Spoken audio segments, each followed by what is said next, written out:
يلا نعمل بيتي فور سهل سريع، مقادير على الشعرة ممتازة جدا. شايفين شكله جميل ازاي؟ ما خدش مننا وقت خالص. اي حاجة هتعمليها في البيت هتبقى في منتهى الجمال وهتبقى احلى من بره واوفر بكتير جدا. ايه رأيكم فيه؟ حلو وجميل وسريع. وهنشوف المقادير بتاعتنا مع بعض.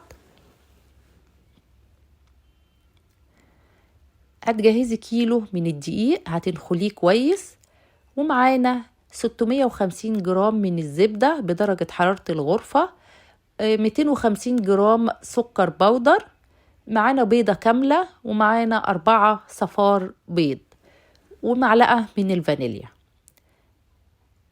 هتجيبي بولة ونزلي عليها مقدار الزبدة بتاعك، ونزلي عليها سكر البودر. على فكرة المكونات كلها بدرجة حرارة الغرفة علشان المقدار يطلع معاكي كويس ويبقى ناعم. اي حاجة ساقعة هتنشفلك العجينة. وبالمضرب الكهرباء على اعلى سرعة، وهنضرب الزبدة مع السكر لحد ما تدينا لون كريمي وتفتحي وتبقى هشة، علشان تخلي معانا العجينة هشة وحلوة. هتقعد معاكي هتضربيها حوالي 3 دقايق. بعد كده هتجيبي صفار البيض وهتنزلي بكل صفارة لوحدها، تختفي تنزلي الصفارة اللي بعدها لحد ما نخلص ال4 صفار بيض.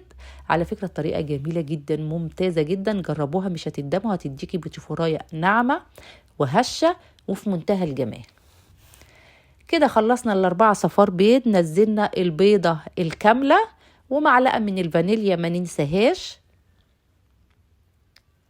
وهنضرب تاني لمدة 2-3 دقايق. وبعد كده نبتدي ننزل بالدقيق بتاعنا. الدقيق بتاعك اما هيبقى حلو هيديكي نتيجة كويسة. وهنبتدي نقلب الدقيق مع الخليط، واحنا ما بنعجنش البيتيفور، احنا بنقلبه لحد ما يشرب الخليط مع الدقيق. بتلمي بايديكي كده وتقلبي، وشغلي الفرن بتاعك على درجة حرارة 180، وجهزي الرف اللي في النص، وجهزي السيجان بتاعتك، وهتسخني لمدة 10 دقايق. اول الفرن بتاعك ما هيسخن هنبتدي نسوي.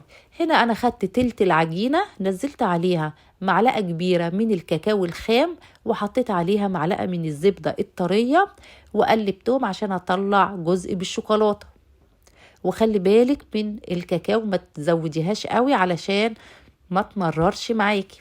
بعد كده جهزي كيس الحلواني بتاعك او القمع بتاعك، واختاري بقى شكل البلبلة. جهزي بقى كيس الحلواني بتاعك او القمع. على فكرة طريقة العجينة دي عجينة للقمع مش للمكنة.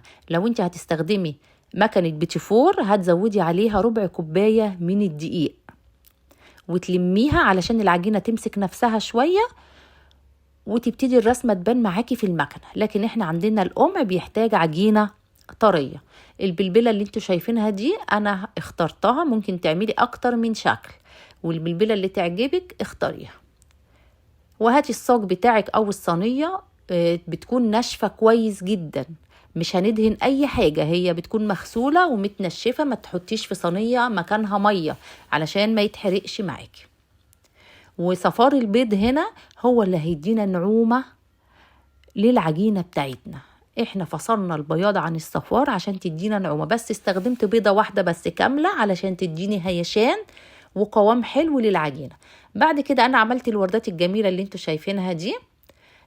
بتعملي لها فتحة كده بصباعك في النص لو انت عايزة، عشان لو حبيتي تحشيها صوص شوكولاتة، تحشيها مربى، تحشيها مكسرات، اي حاجة يبقى عندك الفراغ. وبعدين انت اختاري بقى اللي يعجبك. انا غيرت البلبلة وحطيت بلبلة تانية اهي الكبيرة اللي انتوا شايفينها دي عشان يبقى عندي اكتر من شكل. وكده هنقطع الشوكولاتة. خلي بالك وانت بتحطي الكاكاو الخام على العجينة عشان تعملي بشوكولاتة، ما تكتريش قوي الكاكاو لانها بتبقى خام ومرة، فلو كترتيها قوي هتنشف معاكي العجينة وتمرر معاكي. يعني هتحطي معلقة كبيرة من الكاكاو الخام، انا خدت تلت العجينة، وتحطي عليها معلقة من الزبدة الطرية برضو. بصوا كده احنا سوينا اول حاجة واستوت معانا وشكلها جميل جدا. حاجتنا حلوة ما فرشتش، المقدار ممتاز جدا، المقدار على الشعرة، جربوها يعجبكم جدا. طبعا هي بتاخد حوالي 8 دقايق في الفرن، كل صينية بتاخد حوالي 8 دقايق على درجة حرارة 180 درجة، فرن متسخن من قبلها ب10 دقايق. بتحطي على الرف اللي في النص. شايفين الجمال؟ شايفينها جميلة جدا، قوامها حلو جدا وناعمة وريحتها تحفة جدا. المقدار مظبوط، تاني برجع اقول لكم مقدار فعلا جميل جدا، واستخدموا المقادير دي وهتعجبكم. وادي الصينية التانية، ادي شكل الوردة التانية اللي احنا عملناها. شايفين شكلها برضو جميل قوي. عايزة بقى تختاري الاشكال اللي انت عايزاها، ابدعي بقى زي ما انت عايزة، بس انا ما بحبش اغير كتير بصراحة عشان انجز وابتدي ايه اخلص.